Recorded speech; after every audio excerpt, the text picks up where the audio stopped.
Xatirələr kədərli, boş otaq qəmli mahnı ətrafıma yayılır. Sən fikrini dəyişdin, mən dünyamı dəyişim.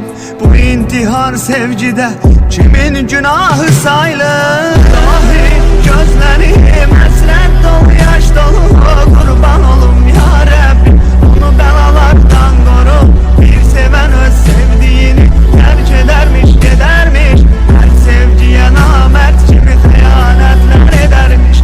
İlahi gözlərim həsrət dolu, yaş dolu, qurban olum ya Rəbbim. Onu bəlalardan qoru, bir sevən öz sevdiyini tərk edərmiş, gedərmiş. Mən sevgiyə namərd kimi xəyanətlər edərmiş.